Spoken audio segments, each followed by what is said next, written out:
De retour sur le plateau, là, à la salle des fêtes, dans cet endroit sublime de l'Hôtel de Ville de Paris pour le Hacking de l'Hôtel de Ville 2017, Hacking Paris 2024. Je vais le mettre dans le bon ordre. Évidemment, il y a un parfum de Jeux Olympiques qui règne autour de ça. Et ça tombe bien, on en parlait il y a un instant avec Bruno Marie-Rose et avec Tag Chris autour d'un workshop intitulé Startup acteurs de grands événements internationaux. Il y avait d'autres intervenants. Ils nous ont parlé notamment des deux startups qui étaient là, Vertigo et WizEvent, dont on reçoit les responsables. Pierre-Henri Deballon, salut.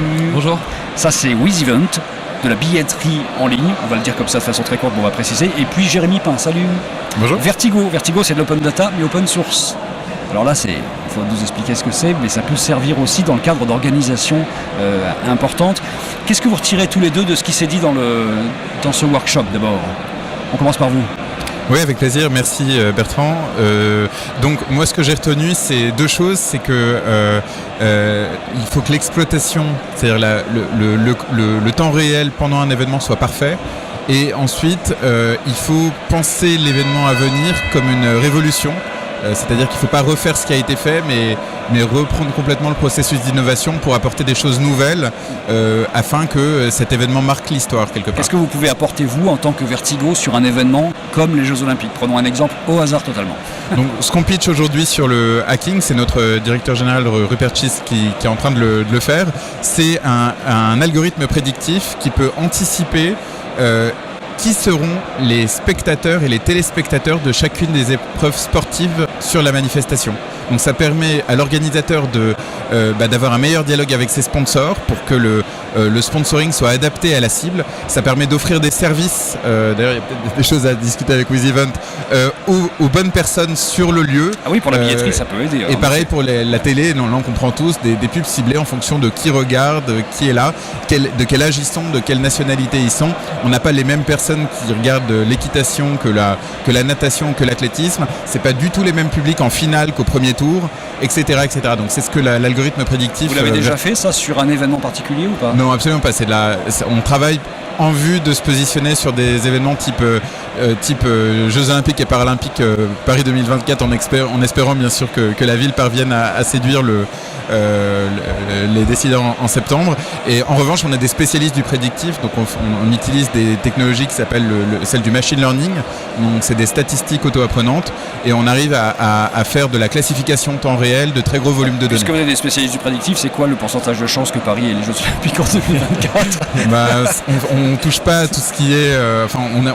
on travaille vraiment pour un client et en l'occurrence il y a un client en face de Paris qui est Los Angeles c'est une candidature très sérieuse.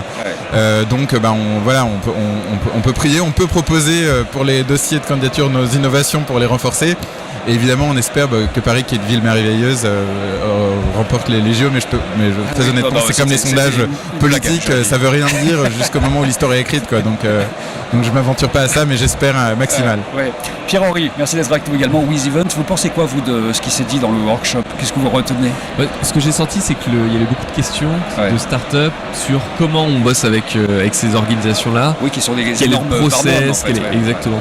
Et donc j'ai senti qu'il y avait un vrai attrait de ce côté-là, et je pense qu'ils ont raison, parce que c'est l'occasion, et c'est ce que j'ai essayé de dire, de s'attribuer un superbe tampon. Il n'y a pas de plus belle référence que ce type d'événement. Ça, c'est ce que j'ai ressenti. Et puis après, pour l'avoir vécu de l'intérieur sur des événements comme celui-ci, ce qu'a dit Jérémy, c'est qu'on ne peut pas se rater, et que derrière, c'est des formidables leviers. D'autant que WizEvent, c'est la billetterie en ligne française. Ça serait quand même bien que sur un événement français, ce soit celle-là qui gère l'histoire. Exactement. Alors après, ce qui est particulier sur ce type de décision, c'est que si Paris a les Jeux, sur des points comme la billetterie, qui est très liée aux recettes, c'est le comité olympique qui est à Lausanne qui garde la main, qui peut après déléguer dans certains cas, mais globalement, les décisions se passent là-bas. Mais après, on a d'autres innovations qu'on peut apporter à des acteurs locaux, et c'est ce qu'on a fait sur la fan zone, où on a équipé Sodexo avec une solution qui a permis de gérer pendant tout l'Euro, pour à peu près 1 million de visiteurs, les consommations de bière et puis de sandwich sur place, avec en fait un bracelet que les gens pouvaient recharger avec leur téléphone portable, tous les touristes notamment. Ça évitait qu'il y ait du cash qui circule sur l'événement, ça permettait d'avoir une vue en temps réel des recettes et de faciliter tout ce process d'argent sur le site. Donc ça, c'est nos technos. C'est la première fois que vous mettez les pieds au hacking ou pas? C'était la première fois, ouais. C'est impressionnant. Hein. Mais c'est impressionnant. Et puis, bon, le lieu est magnifique. Et puis moi, il y a quelque chose qui me plaît, c'est que je trouve que là, on marie. Et c'est un peu les JO de Paris 2024, c'est qu'on marie du quotidien, l'innovation des startups avec un lieu chargé d'histoire. Et ça, c'est top. Bon, on m'a dit ici, surtout, tu répètes vraiment souvent le hashtag. Donc, Hacking Paris 2024. Ça, c'est le hashtag. Merci Pierre-Henri et merci Jérémy d'être passé nous voir juste à l'issue de ce workshop.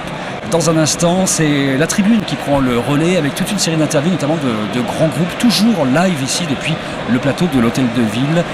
C'est tout au long de cette journée, le hacking de l'Hôtel de Ville, avec 1164 startups et 3500 startup meetings que vous entendez derrière. C'est ça qui fait du bruit et c'est ça qui est génial parce qu'il se passe un truc assez incroyable ici dans cette grande salle des fêtes superbe de l'Hôtel de Ville. A tout à l'heure. Merci Bertrand.